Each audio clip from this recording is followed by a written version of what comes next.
Greetings, viewers. Eric the Car Guy here, back again with another live show where I answer your automotive questions. Well, at least I attempt to. And I also attempt to pronounce your names correctly. Apologies in advance should that happen during the course of this show. A few things I want to talk about at the onset. First, special thanks to eBay for making this an hour-long show. Normally, these only run for 30 minutes. I'll put a link in the description to stuff they would like to share with you. I suggest you check it out. They got some specials going on over at eBay Automotive. Aside from that, I will be taking the questions from the Google Plus event, this page. There were links on my social networks, that type of thing. That is where you can post your questions for me to answer, and I will do my best to answer as many as I can in this hour. If you are posting the questions to the YouTube video that comes out after this is all completed, unfortunately, I cannot see those questions, so I will not be answering those. Apologies in advance for that. Also, once the show has concluded, I will not be answering those questions either. Wah, wah, wah. However, you are not without hope because there is always EricTheCarGuy.com with all kinds of stuff, FAQ pages, also a helpful forum. And I do everything I can to try and put all the helpful information over there. Been asked questions for years, and I've compiled that stuff and condensed it all into EricTheCarGuy.com. So that is available to you all the time. Link to that in the description as well. But for now, without further ado, let us get started with the show and answering your questions as soon as I click on the right thing. Yay! Alrighty then. And the other thing is I'm going to keep these automotive related. So if you have questions asking about opinions about used cars, stuff like that, if there's time, I'll get to those, but there's not often time. I just try to keep these questions automotive related. Hinoyosa. There I go already with messing up the names. Hino Hosa. I have a question about a 2001 Mercury Sable. I cannot find the NOx sensor on the vehicle. It is a 3.0 dual overhead cam engine. I looked this up before the show. It looks like it's on the back left side of the engine, sort of above the power steering rack, but it'd be on the back, on the driver's side. I believe the connector is up towards the top, but there may be a pigtail that leads further down underneath. I don't have direct experience with this, but I did look it up, and that was where the component location showed it. Believe it's a 2-wire connector, so that's what you'd be looking for.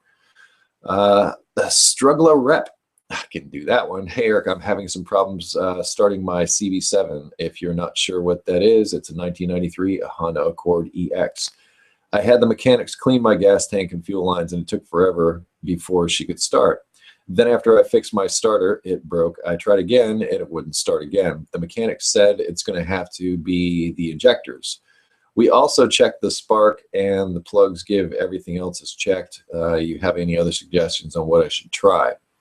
Well, first, a little bit of clarification would be helpful with whenever talking about no start situations. Is it a crank no start or just a no crank no start? So in other words, when you turn the key, nothing happens, or when you turn the key, it tries and tries and tries to start, but it does not. That's a crank no start situation.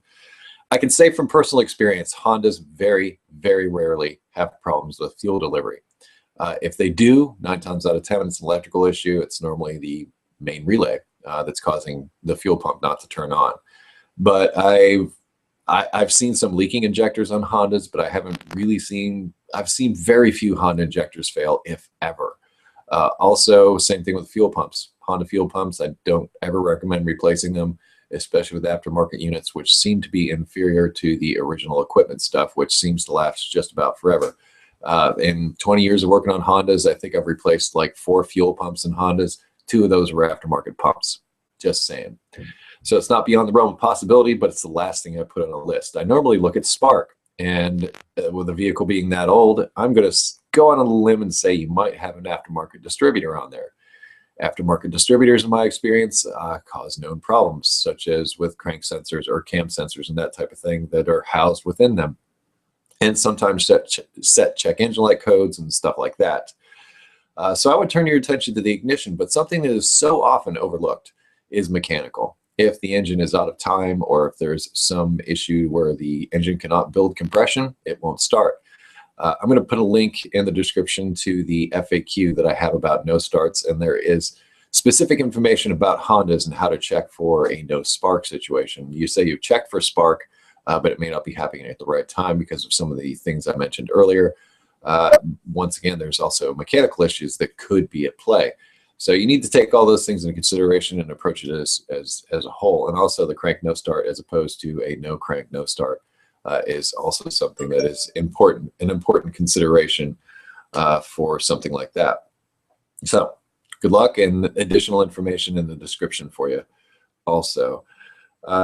David L. Hello, Eric. Love the show. My friend has an '01 Honda Passport, Isuzu Rodeo 3.2 V6 two-wheel drive, 100 some odd thousand miles. It shows all 4 O2 sensors bad, misfires, cylinder 4, catalyst below efficiency, both banks, and EGR insufficient flow, P0420, P0430, P0401, P0304, P0135, P0141, P155, P161. I do know he's been driving. I wish my computer would just quit. I do know he's been driving around on the misfire code for 2 to 3 years. I scanned it back, and there was just one code.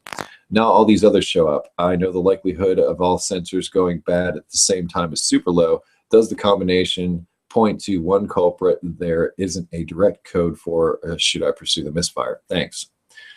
Anytime you have a misfire, especially if you're going to drive with a misfire for a long period of time, misfires are the things that are going to make your check engine light flash. And the reason they make the check engine light flash is because there is potentially damaging things going on with misfires. Namely, they could foul catalytic converters. They can also foul O2 sensors. In other words, they can cause all kinds of problems. So if there was a mechanical issue with the engine or some other issue with the engine that's causing that misfire, it could have had that cascade effect and created all the other problems you're having. It could be exhaust restriction at this point. If it runs without a misfire for long enough, it can either overheat or damage the catalytic converter to the point where it causes an exhaust restriction. There's a laundry list of things that can happen. As far as your codes, many of them are misfire codes, some of them O2 sensor codes and such. But start with the misfire is what I would say. That's the question you asked, and I would say start with the misfire, pursue that. And once again, do not rule out a mechanical problem. So it's not a bad idea to check the engine's compression to make sure that it's mechanically sound. I have had experience with this engine. Honestly, it was not fun, but it's for the most part, they are good running engines. But I didn't personally like working on them all that much. They were also in the Acura version of that same Passport that you're talking about here. And I didn't see them all that often, but you know, occasionally I'd come in with performance problems. I'd be checking the coil packs. I'd be checking fuel delivery.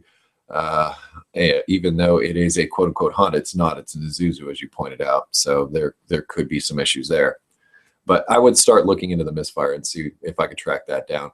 A good place to start might be with a power balance test. I'll put a link in the description to a video I did about that. Basically, what you're doing is you're canceling out each cylinder and checking to see if there's an RPM drop as the engine is running. The cylinder that does not have an RPM drop isn't contributing. If there's an RPM drop whenever you cancel out a cylinder, that means that that cylinder is doing its job and contributing to the rest of the engine. But a cylinder that does not produce any RPM loss whenever you disable it is not, for whatever reason. Could be fuel delivery, could be a mechanical issue. You know, it could be a spark issue also. So those are the things to start to look for, and that's where I would begin my search. I'll also post a link in the description to a video about exhaust restrictions that may also come into play here at this point that could possibly help you. All you're going to need is a vacuum gauge for that. Moving on, we have Nandita Roy. Hi, Eric. How long should a car be idled after startup before driving off slowly, especially in single-digit temperatures? And is idling more damaging to an engine or its oil driving off immediately from a start? And a fuel-injected engine, does it cause glazing of the cylinder bores, washing of the cylinder walls, excessive carbon buildup in the exhaust manifold and valves, and fouling of the catalytic converter due to blow-by? Thank you. The heart of your question sounds to me like you're asking, can you, or how long should you wait? How long should you let the vehicle warm up before you take off in extreme cold temperatures? It's an excellent question, honestly. Fuel-injected systems are designed to pretty much be oblivious to temperature, barometric pressure, all those types of things. They're designed and programmed to work in all kinds of conditions, including extreme cold. The thing to watch out for is oil and oil delivery through the rest of the engine. As it gets cold, the oil turns into stuff that's a lot like molasses. And it takes a while before that stuff starts to flow through the engine. So cold startup on an engine of that type is where the damage occurs. If this is the climate that you're in, I would strongly suggest a block heater. A block heater is an electric device. Basically, it's a hot water heater element that goes inside the engine block and keeps the coolant at a decent temperature, so that when you do go to start it up, you don't have molasses for oil. You have just basic regular oil, and you start it up, go on your way, and there you go. As far as how long you need to let it idle, if you know block heater, know anything, and you're just starting it up and getting ready to go, maybe start it up and let it run for a few minutes. It's not going to be damaging to anything. In fact, circulating that oil through the engine is going to be good for it. And also it helps heat up the cabin on the inside also to make it more comfortable for you to drive. I let my vehicles warm up in the winter, and I have no issues doing it. I do it more for my comfort than the vehicle, because if you're using the correct viscosity oil, things should be on the level, and check your owner's manual for that. Some vehicles have temperature ranges in their viscosity recommendations. So if there's one towards the low end, it might be like a 0 W20 or something like that. You might try running that. That could also help the engine get lubricated more efficiently in colder weather. But as far as exactly how long, I don't have a number for you. I just know that letting your car idle is not going to hurt it, and just for a few minutes at a time. Things like police vehicles and things like that sit along the side of the road and idle for like maybe an hour, half hour, whatever, that can be damaging over time. However, fuel injection, like I said, has a way of figuring out that the engine's at idle and just tries to give it just enough fuel and everything to keep it running. But unless you're sitting there idling for extreme amount of time, I don't think it's going to have any ill effects for you. So I hope that answers your question. Okay. Tony Mazzarella. Hi, Eric. It's Matt from PA. Now that's confusing based on the name that's here. Are you Matt? Are you Tony? I guess you're Matt. I have an 02 F-150 with a 4.6 liter V8. It has a bad passenger side exhaust manifold. It's so loud and annoying we don't even want to drive it. Do you have tips or tricks to get this off successfully? The studs are not broken, but so rusted I'm afraid to touch them. Thanks. Looking forward to next year's meetup and really enjoying the tool set. Thanks, Matt. Well, it sounds like I gave you a tool set, and I think I know exactly who you are. So hi, Matt. Good to hear from you. Okay. Yeah, Fords are kind of famous for cracking exhaust manifolds and causing leaks. Just a little FYI, sometimes you can weld them, sometimes. But the amount of effort, and you've already surmised this, the amount of effort that it takes to get those off sometimes, you might want to think twice about welding it and hoping it works and just putting something on there that does work.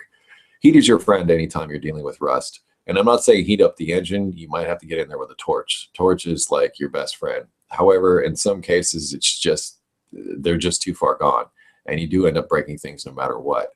That's tough.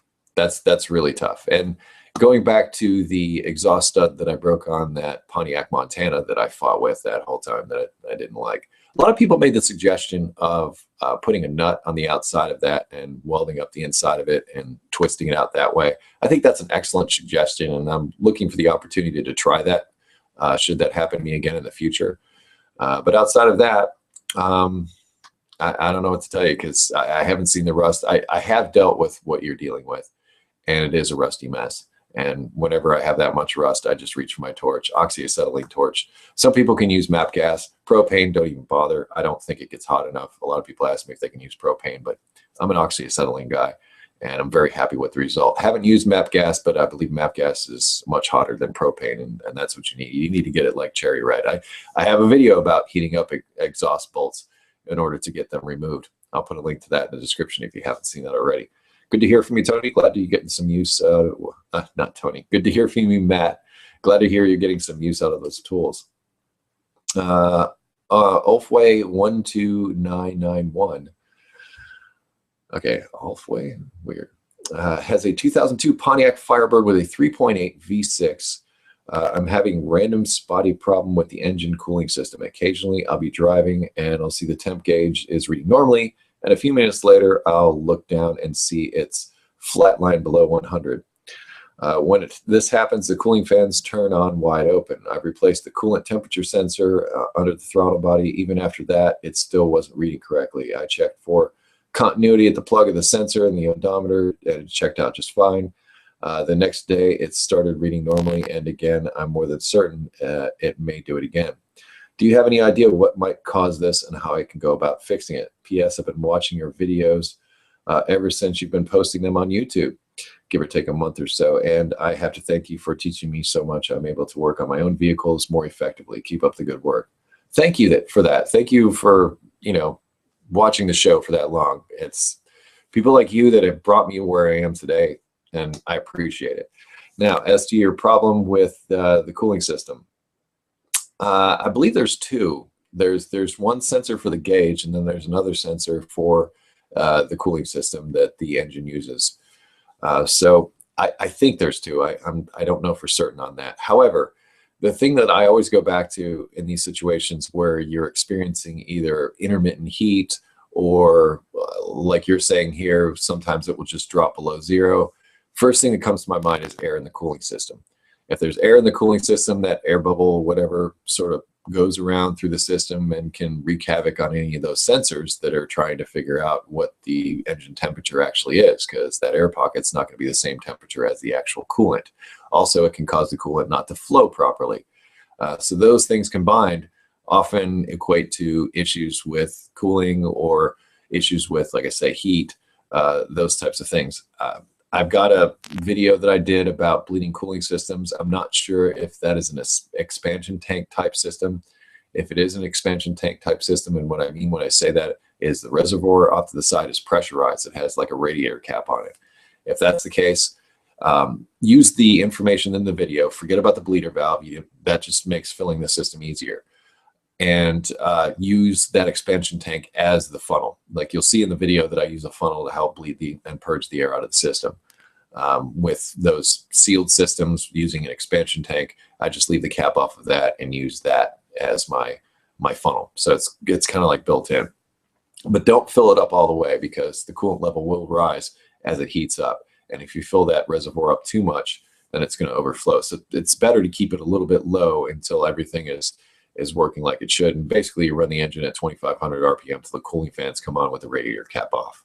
That's the gist of it. And you want to turn the heater controls all the way to the hot side and turn the blower fan inside the car off. That way there's coolant circulating through the heater core, but the blower fan isn't on, sort of preventing the cooling fans from coming on, because that sort of acts like another radiator inside the dash.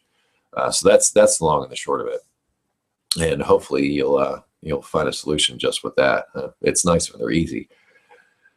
Okay, Chris Bain. Can an O2 sensor make a car spit and sputter, then die, but before you clear the code, it runs fine? Then push electric start, the car shuts down, and a few seconds after then get a high voltage reading from O2 sensor closest to engine. Now, I'm struggling to understand your question, if I'm honest.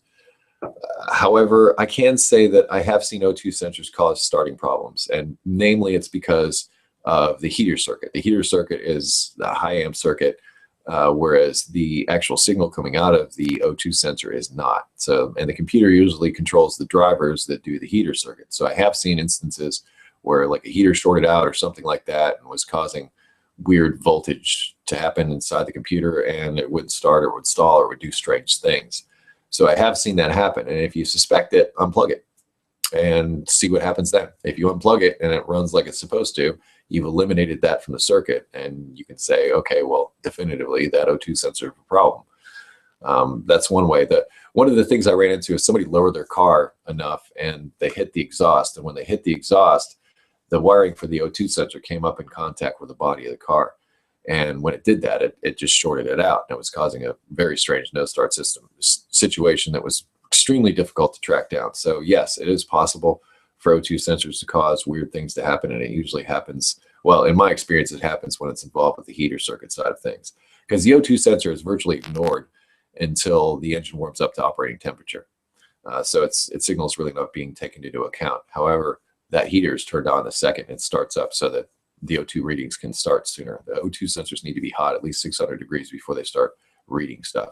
Later sensors, air fuel sensors, that they call them now are actually set up to start right from the get-go at monitoring the fuel mixture. And it's basically an O2 sensor inside of an O2 sensor. I don't want to get too complicated here, not without diagrams. But air fuel sensors work a little bit different than just standard O2 sensors.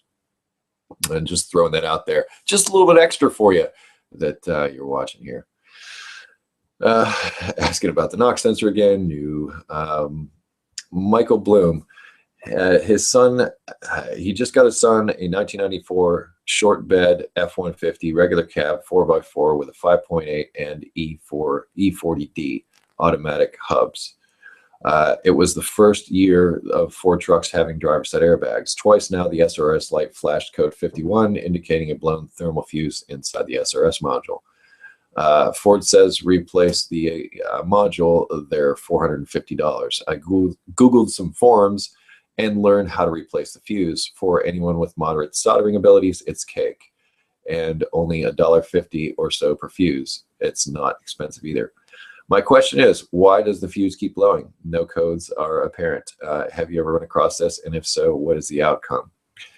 In my experience, especially, I mean, 94, like you said, that was the first year. So it was pretty early on in the days of SRS systems in domestic vehicles.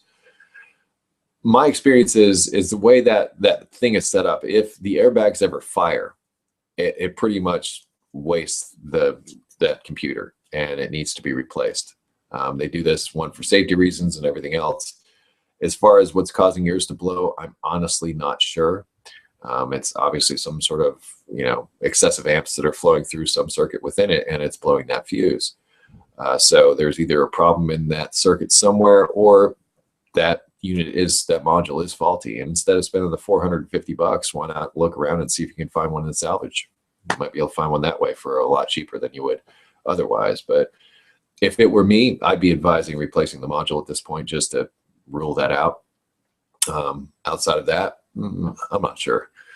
I'm trying to think of tests that you could run on that, but I don't know. I mean, you'd have to look at the service manual and find out what testing that they have there, and find out what voltage is supposed to be where on what pin and all that kind of thing. I don't know that information off the top of my head, but I suppose before I said replace the module, it wouldn't be a bad idea to check those inputs and make sure that those are all within spec. To find that, you need to track down a service manual, or if it's cheaper, maybe track down one of those modules and give it a try. But I can understand not wanting to spend $450 on a 94 vehicle. I get it. Okay, Glenn Perkins has a 1991 Jeep Cherokee. I tore the starter apart. I have rebuilt many starters. However, this one has a little ball bearing. Do you know where the ball bearing goes? I think it went into the end of the armature shaft.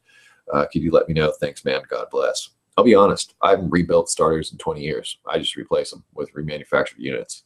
As far as where that little ball bearing goes, I'm not sure. I'm really not sure. I don't know where that would go. Maybe you're right that it goes in the end of the armature shaft, but I couldn't say.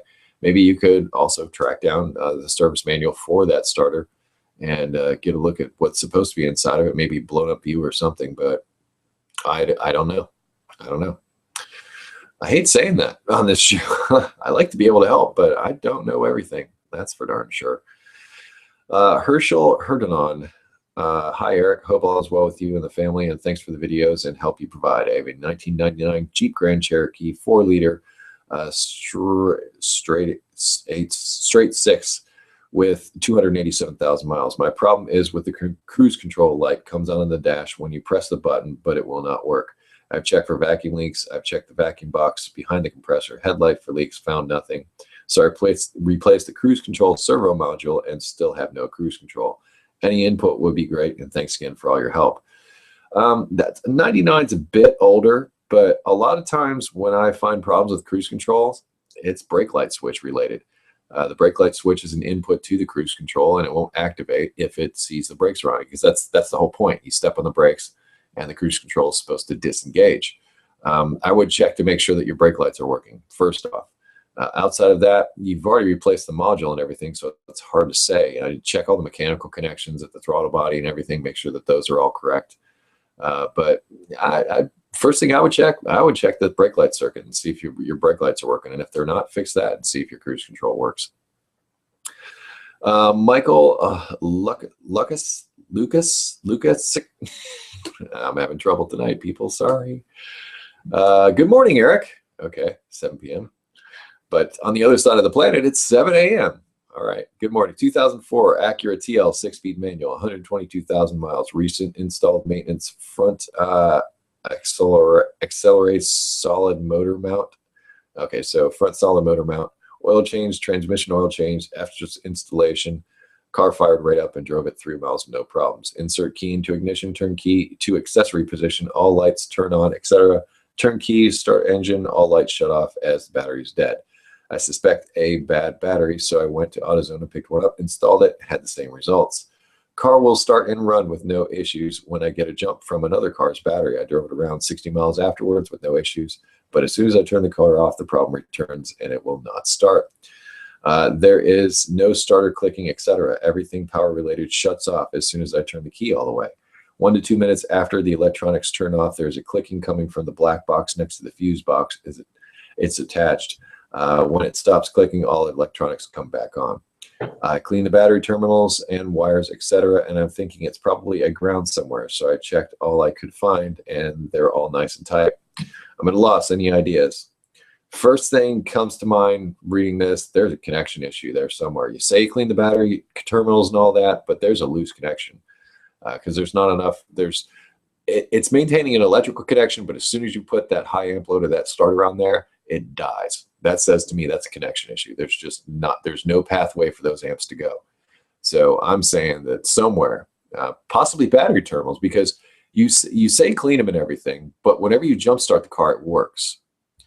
Whenever you jump start the car, you put clamps on battery cables often, and maybe that's where your issue is. That's the first thing that comes to my mind. It screams at it. If you have those aftermarket battery terminals, or you cut off the original equipment battery terminals and you put on those 50-cent things from the auto parts store, hate those things. If you have that and it's all corroded, prime suspect right there. In fact, I did a video about this. I showed how there was a no-start condition created by just corrosion at that cable and that connection at the battery. So if you've got that, take a look there. But maybe take a look down at the starter end also and make sure that that connection is nice and secure and clean. To make sure that the electrons can flow. But if everything you're describing says that it's losing all power, and whenever something loses all power like that, it's like you disconnected the battery. So there's not enough of a connection there somewhere. And I'd be checking over that stuff again and again. And you say you replaced that motor mount and that stuff happened. If you lifted the engine up to do that, you might have torn an engine ground that could be a critical player in all this. So maybe trying to find a ground through another source, in which case you may be onto something there. So you might have ripped the body ground or done something of that nature when you replace that engine mount if you jacked it up enough. We're at about the halfway mark, and well, we're at about the halfway mark now. Normally I'd be about wrapping things up because these shows are normally a half hour, but tonight it is a special 1 hour show thanks to eBay. Once again, links in the description for them, and thanks a lot, guys. So we're going to go another half hour. Yay. Joshua Campbell has a 1995 BMW 320i 5-speed manual. Pops out of gear, or gear does not fully engage. Only happens when shifting into first from a complete stop. Can downshift fine. If I downshift and maintain the clutch and stay in gear, it will start up. It will start from a dead stop, no problem. Only happens when shifting from neutral to first at a complete stop. I've recently flushed the brakes and bled the slave cylinder with that. Also drain and fill the transmission, which I was unable to check the drain fluid for shavings at the time. Seemed initially to improve, but the condition persists. Something like that. Two things come to mind. First is synchronizer for first gear, which is strange. A lot of times I see synchronizer failures in like third gear or something like that. You know the reason why? Because you leave your hand on the stick shift. It sort of wears the fork and like that. And I'm a person who likes to have my hand on the gear shift, and it can sometimes actually cause a little bit of extra wear because of that. Just throwing that out there for a little 2 cents extra. Yeah, that's the first thing that comes to mind is a synchro. Second thing that comes to mind is possibly linkage related. So the linkage going to the transmission from that shifter.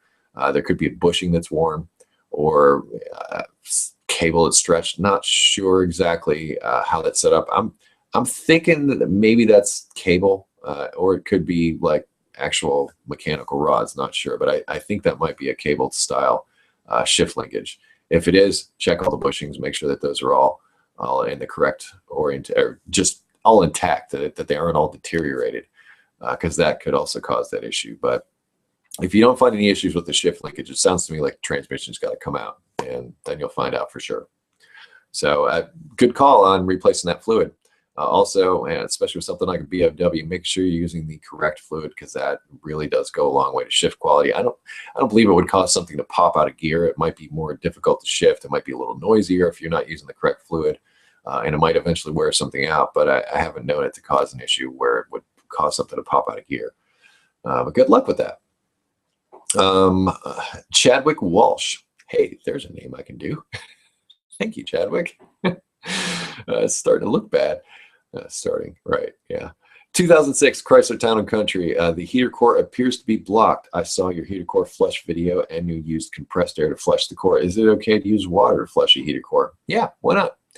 I can't see a problem with that. If you're going to do it, what I'd recommend is doing it backwards. So find out the direction of flow through the heater core and flush it out the opposite direction, the opposite way. That will help break things loose. So sediment tends to sit and collect, sort of like sand dunes and things like that, and it sort of builds up in that one direction. If you come in and go in the other direction, it could help knock more stuff loose. So if you try that, I'd try it backwards and see if that helps. Also, don't forget about checking for air in the cooling system. Can't stress that enough. The way you check for a block heater core is make sure the engine is up to operating temperature, and not sure if you have access, because on those minivans, it's kind of difficult to get access to those heater lines. But if it has rear HVAC, this might also prove out for you. It's hard to say, really. It just depends on how all the piping is. But get the engine up to operating temperature, turn the heat on, and then feel the hoses going in to the heater core, going in and coming out.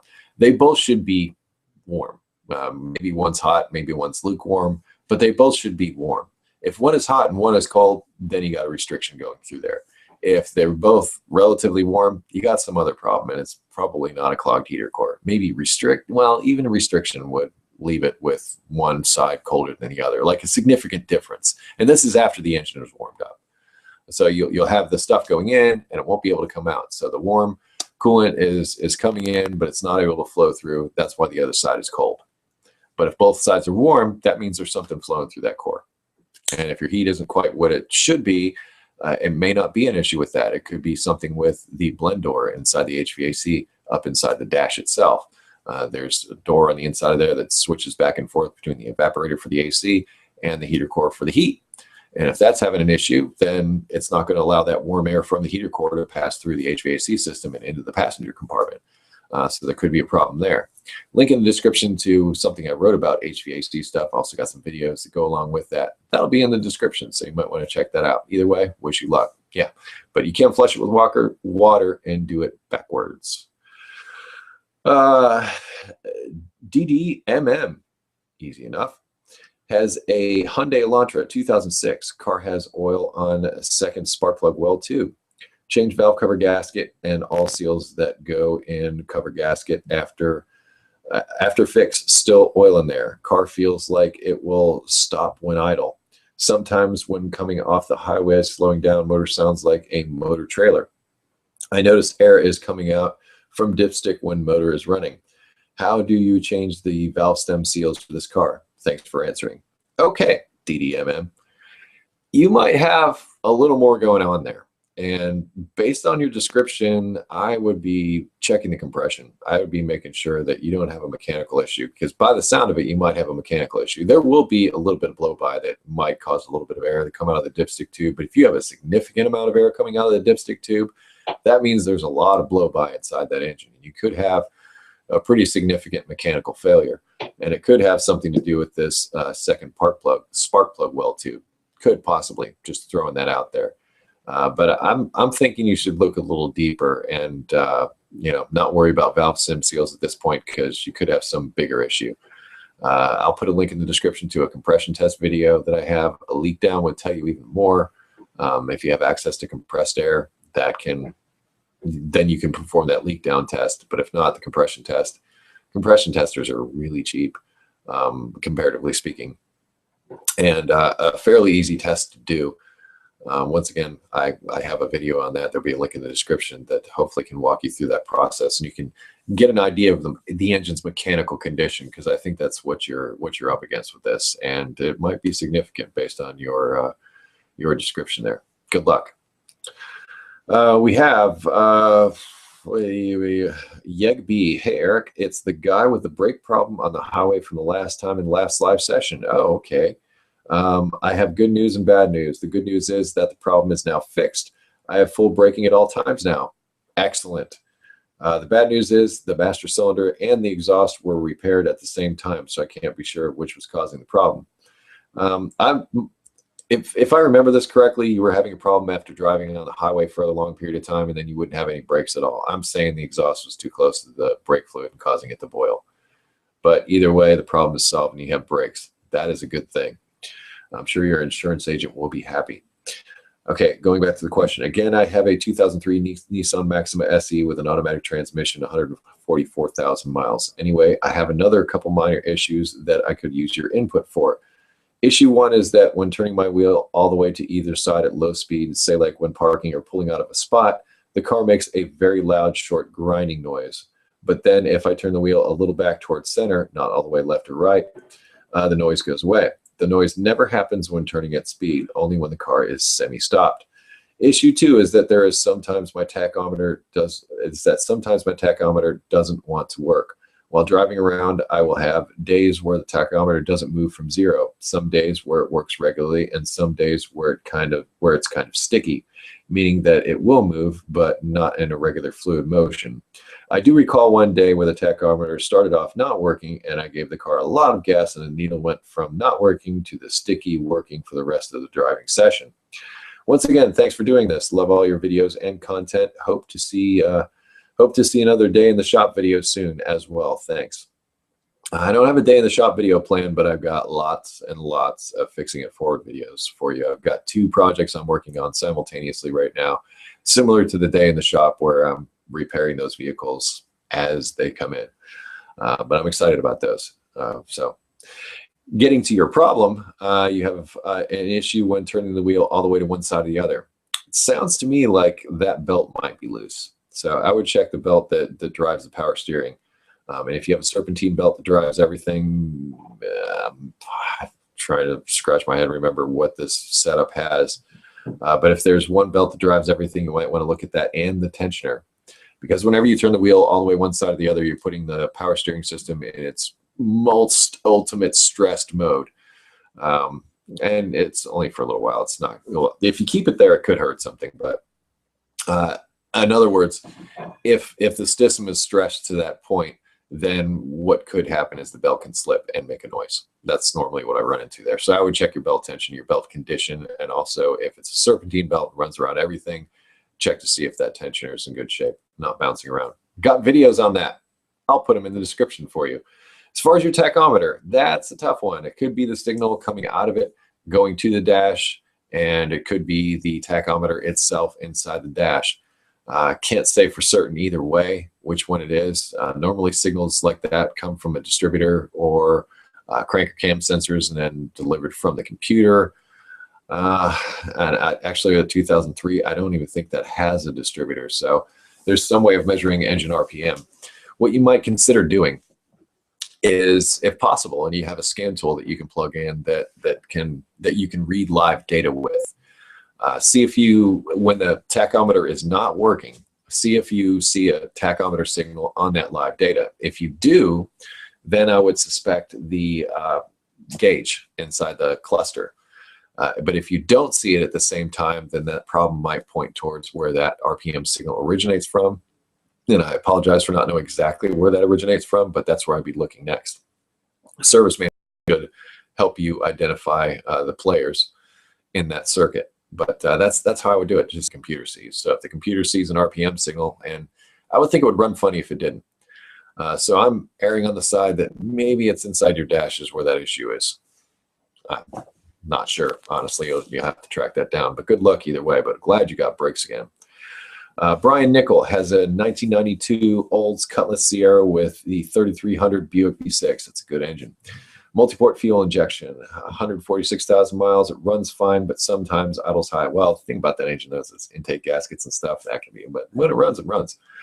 Sometimes idles high, about 1200 RPM or faster in park or neutral. The pattern seems to be fast idle when cold, which is what it's designed to do, then settles into a normal idle, about 700 RPM in drive. But as I drive, it creeps back up. A restart generally restores it to proper idle temporarily.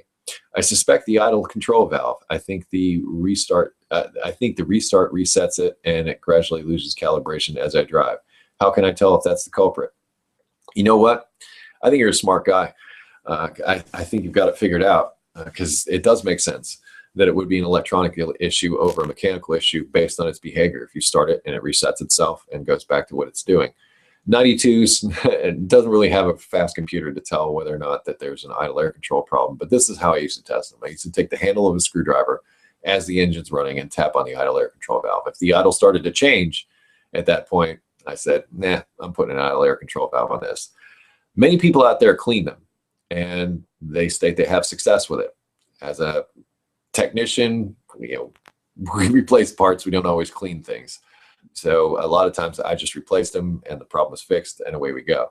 However, maybe to save yourself some money, you might try cleaning it first. And if cleaning it starts to behave differently, even if it doesn't completely fix the problem, I think you're certainly on the right track if that's the case. So really high-tech test with the butt of a screwdriver. I hope that's useful to you. But anyway, hope you get that idle problem addressed. Okay. Andrew Heinrich has a 1995 Mazda B3000, and the speedometer does not function. And it idles rough. First, the speedometer problem. I have replaced the vehicle speed sensor in the transmission and ABS speed sensor in the differential. What could be the problem? Next, for the idling issue, I have cleaned the throttle body and idle air control valve. What else could be the issue? Could it be the mass airflow sensor? Thanks, Andrew. Okay, we'll start with the speedometer issue, and I'm going to say exactly what I told Brian. See if you can get a hold of, wow, 95. That just went out the door. OBD2 didn't start till 1996, so a 1995 model, you wouldn't be able to plug a scan tool in and see what the speedometer was reading. That makes it challenging, and since you've already replaced the speed sensor in the transmission, I'm also thinking 95 might be a cable going up to the odometer, speedometer in the dashboard. And older ones like that sometimes mechanically wore out internally. So what you might want to do is remove that cluster. And well, you might not even have to remove the cluster. You say you replace the speed sensor in the transmission. So if you were down there, I'm thinking I'm not thinking that's electronic. I'm thinking that there's a cable there somewhere. Is what you're dealing with. I honestly don't know for sure. But back in 95, I don't think they'd gone full electronic on speed sensors yet. I think they were still using cables. And then as far as the electronic side of things, they were just using some sort of Hall effect or something like that to take speed readings elsewhere, either inside the instrument cluster or what have you. So I'm sort of at a loss not being familiar with this system. I'm thinking maybe because sometimes what we would do back in the old days is take a drill and drive the speedo cable to see if we could make it work in the dash. And if we could, then we knew that the problem was down below. And if we couldn't, we knew it was elsewhere. So we might need to check is the cluster, because you've already replaced the speed sensor in the transmission. But if it's a cable, make sure the cable isn't broken, because that can happen. If the cable's broken, that quote unquote signal, that mechanical signal, will never reach the dash and it'll never read anything.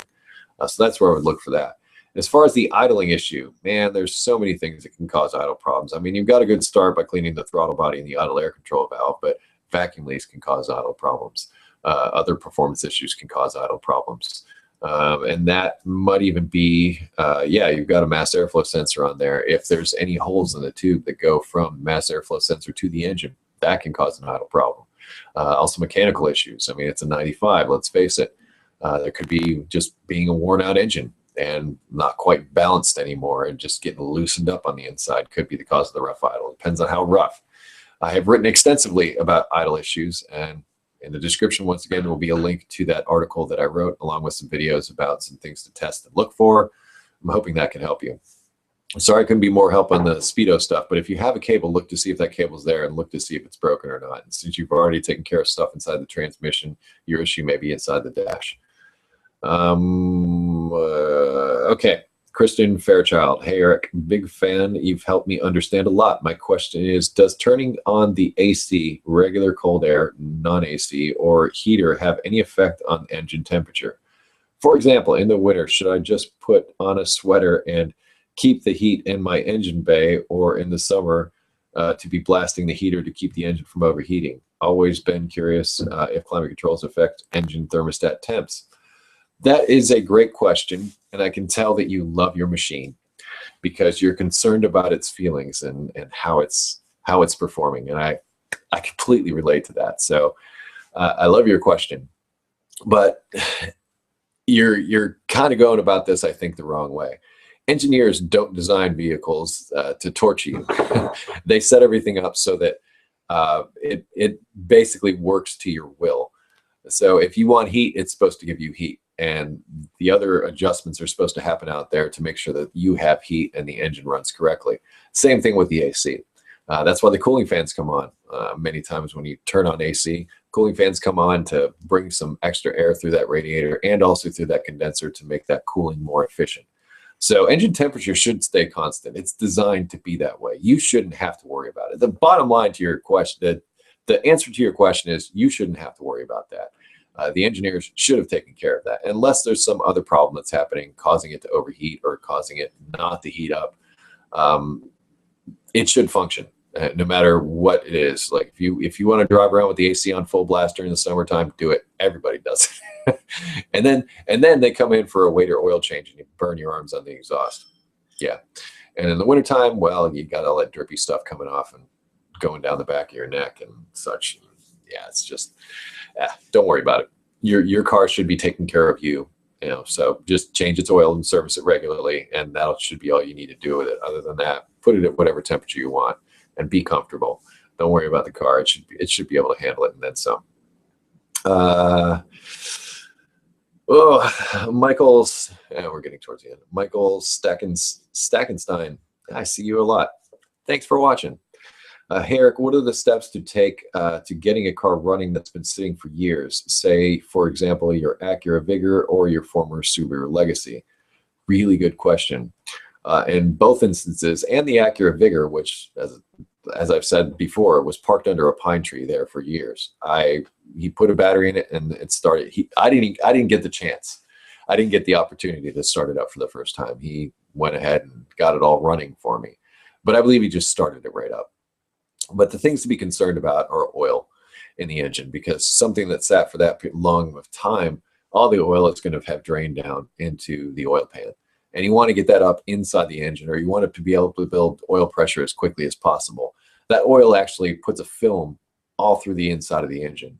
And all the moving parts are riding on that film of oil and not exactly touching each other. So when they touch each other and create friction, that's when they wear out quick. But when they've got that film of oil in there, that film of oil helps protect them, because liquids aren't compressible. That liquid's going to stay there. So that liquid's going to act as that barrier between all those moving metal parts inside the engine. So that's my primary concern, is getting the engine lubricated. Older engines, I'm going to be doing this with my Fairmont after I get my engine and everything rebuilt, is I take a drill and drive the oil pump directly.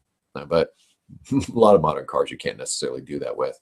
So I would suggest disabling the fuel system first, because you don't want to start squirting gas in just yet. Spark, that's not so much of a problem. You can disable that as well, but I would go for disabling the fuel system and then cranking the engine. Crank it for, I don't know, about 30 seconds at a time. Maybe do that a couple of times just to make sure the oil goes up. If you have an oil pressure gauge, even better. Then you can see the oil pressure has already built up. You're good at that point. Other concern, fuel. Fuel that sits for a long period of time basically turns to varnish. It's not good fuel. So you might need to drain out the tank. It depends on how long it sat and how it was maintained as it sat. Was it inside? Was it outside? There's a few things to be considered. But sitting cars and trucks don't fare well.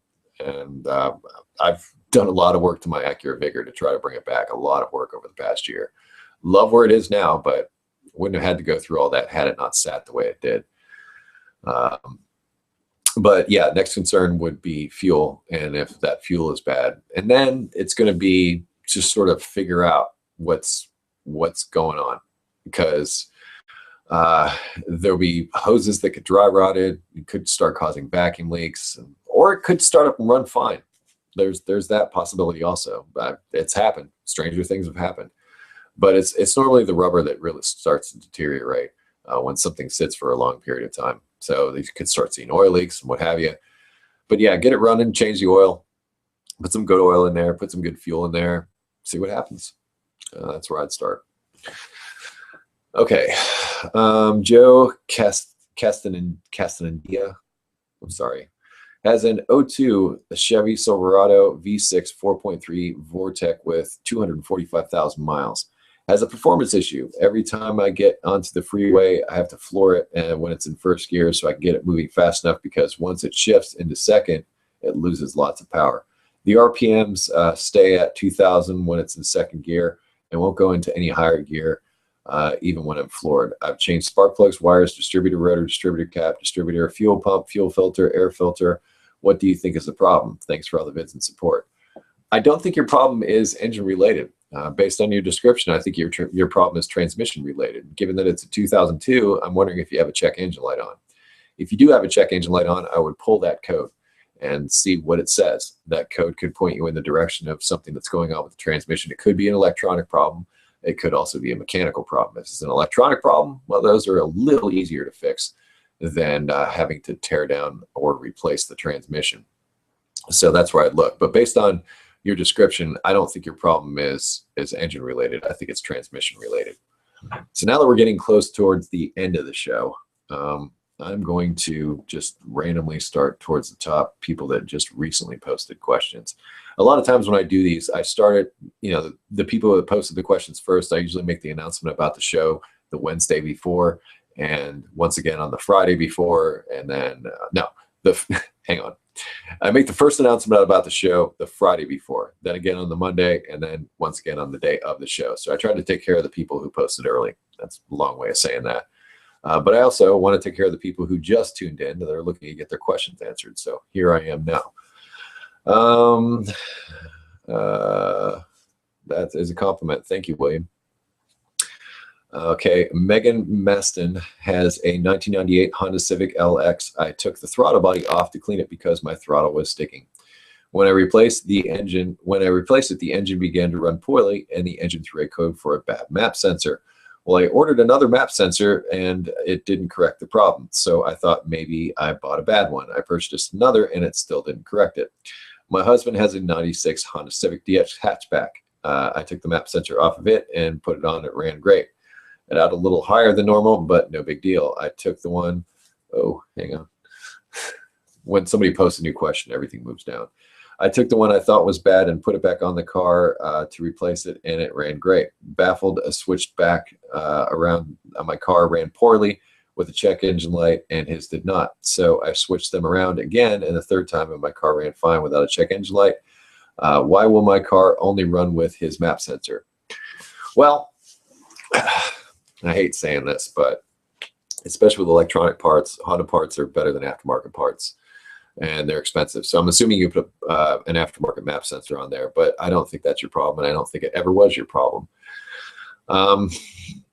Map sensor codes often get set when the engine is running poorly, because the map sensor is in essence the electronic vacuum gauge of the engine. So if an engine is running poorly, the engine vacuum is going to be all over the place, and it won't run properly. And a lot of times what I've seen on an engine that isn't running well is that it will set a map sensor code on Hondas. You remove the throttle body and you put it back on. And this is something I recommend you never do. In fact, my forum is littered with people who have done this. My inbox is littered with people who have done this. Anytime somebody removes the throttle body, they're almost inviting disaster. I know in some cases you kind of have to remove it, but just about every time somebody does it, I get a message like yours. I think you might have a vacuum leak or something that was created by either a gasket getting torn or something happened when you remove the throttle body. That's the key here. I don't think the map sensor has anything to do with it. And in fact, if you have the original Honda sensor that was on your car, I suggest you put it back there. It's been my experience that Honda map sensors rarely ever have a problem. But if you're looking at them on a scan tool, I believe you're looking for around 0.67 volts with it sitting at idle. So with all that being said, I would look for the issue elsewhere, in particular, everything you touched and did when you removed that throttle body. Maybe you didn't plug something in correctly. Maybe you plugged something in backwards. Maybe you forgot to plug something in, or maybe there's a vacuum leak, as I stated. I've done a video on how to check and find vacuum leaks. So I'll post a link to that in the description. I also have some information on what to do with performance problems. Link to that in the description. I suggest you pursue that. But I would table the map sensor for now as the problem. I think it's led you astray. I think your problem is actually elsewhere, and the map sensor is actually a symptom and not the cause of the problem. All right. Joseph Garlitz thanks me. You're welcome, and thank you. Aaron Tinkle Poe. I can't do it. Sorry. I can't do it without just being completely silly, and apologize for that. Hey, Eric, been watching for 3 years now. I've got a 2004 Hyundai Elantra GT 5-speed. Got my snow tires put on Tuesday. I was told that my left tie rod needed to be replaced. My dad and I inspected it just now and saw that the boot had a rip in it, and also needed to replace the left axle. We'll replace the tie rod, but we will wait on the axle to do soon. Axle does not make any noise. What are your thoughts or signs of an axle going bad? Relatively speaking, cheap these days. In fact, you can let an axle go for a while with a ripped boot and not have to worry about it. And it does make a mess on your brakes and everything because all that grease gets slung out. That's kind of a pain in the butt. But I think you're right to go for the tie rod and leave the axle for later. As far as when to replace it, well, normally when CV joints go bad, they'll start to click on turns, and it's usually the opposite way you're turning. So if you're making a right-hand turn and you hear the clicking noise, it's the left joint. If you're making a left-hand turn and you hear the clicking noise, it's the right joint. So the opposite way you turn is usually the joint that's bad. So I say you got probably plenty of time. Although you could, if you wanted to, service it and put a new boot on it. And that could save you the money of buying a new axle. So you could, instead of replacing the axle, if you just got a torn boot, I've got a video on how to replace CV boots. So you might just do that, give you something to do. Could be fun. Good learning exercise. Just be careful when you remove the axle from the transmission. Some transmissions, the transmission fluid will come out when you remove that axle. So put a pan or something under it. And if something does come out when you remove it, make sure that you replace whatever transmission fluid came out. So, check the level and reset that when you're all done. So you got a couple of options there. But if you wanted to let it go and you couldn't afford to do anything right now, well, I'd say you'd be just fine doing that. Ben Williams got a 2002 Sonoma crew cab. Gas gauge was working before, after. I'm confused by having those two words next to each other. Before, after I replaced the pump and updated the wire harness for it last year when the truck was sitting in the garage for a while. Recently, after getting it running again, the gauge always reads empty with the low fuel light on. What should I check to see what's going on? Well, if you were in there messing around with the sender inside the gas tank, that might be where you might want to look for the problem. If you can get to the connector for it, you can try unplugging it and seeing if the gauge reacts when you unplug it. If you unplug it and it reacts, it could be something inside the tank. If you unplug it and it does not react, then it could be something inside the gauge itself. If I'm not mistaken, I think that GMs of that vintage also had some issues with gauge clusters and stuff going on inside them. So it could possibly be up in the dash and have nothing to do with that. And one way you might check that is by unplugging the connector going to that sending unit. But something else is coming to mind now also. I'm wondering if you can actually check fuel level with a scan tool in live data. And if you could tell whether or not the computer was seeing, a fuel level reading. I don't know if it had that capability or not, but that's a real good check just to see, if you can plug in a scan tool and you can see fuel level or something like that, and the scan tool shows a fuel level, but the gauge doesn't, then you can say, maybe something inside that gauge. And then everything inside the tank should be working. But if you see the same thing on the scan tool that you do on the instrument cluster, then that can say, maybe that problem's back inside the tank. That's normally how I would differentiate issues like that. Imran Khan has a Corolla Axio 2013, and the headlight will not turn off until I pull the main fuse in the engine bay. I also occasionally blows a fuse that controls gauge according to the diagram on the passenger side. Any idea of what might be causing this? I'm going to go out on a limb and say headlight switch is what I'm thinking, because somehow that current is still going to that headlight. You pull the fuse and it goes out. You may be blowing it all the time because there may be some bad connection inside that headlight switch. That's my first thought. Now, the real way to do this is to, go through and diagnose and find out where, follow the wiring diagram, find out where all the players are, but I'm guessing here, but I'm going to guess headlight switch is where I'd go. It's kind of a wear item. It gets turned on and off many, many times over the course of its use. And, here's a quick test before you just go out and replace it. Unplug it and see if the headlight goes out. If the headlight goes out when you unplug that headlight switch, then that could be a pretty good indication that that headlight switch is at fault. How's that? That way, before you spend any money, at least you've got some test to go with. All right, well, I am going to close this one out because we have reached our hour limit, which is way cool, thanks to eBay. Links once again for them in the description that I'll post on there for you. Also links to that additional information, some of those videos I mentioned, all the useful information, including links to my FAQ pages, which contain a lot of information that address many of the questions that got posted here today. Once again, if you're posting questions to the YouTube video, I apologize, I won't be answering those. Also, since this live webcast, whatever, has concluded, I won't be answering any more of the stuff from Google+. However, it's going to be a bit before we do another one of these shows. Actually, the next show would fall during my trip to Las Vegas to SEMA, which so I'm going to miss that show. So it'll be, I think, 3 weeks, the week after I get back. So it's the week of the second week of November is going to be the next show. I'll make the announcement, like I said, on the Friday beforehand. So if I didn't get to your question tonight, it'll be a couple of weeks, probably about 3 weeks, and we will get to that. So apologies for that in advance. But anyway, I want to thank you for watching. Let's see, anything else I have to tell you? No. I want to thank you for watching. If you wish to connect with me socially, Google+, Facebook, Twitter, also Instagram. Close each of my videos with be safe, have fun, stay dirty, and I can't thank you enough for watching and supporting the show all these years. Catch you next time.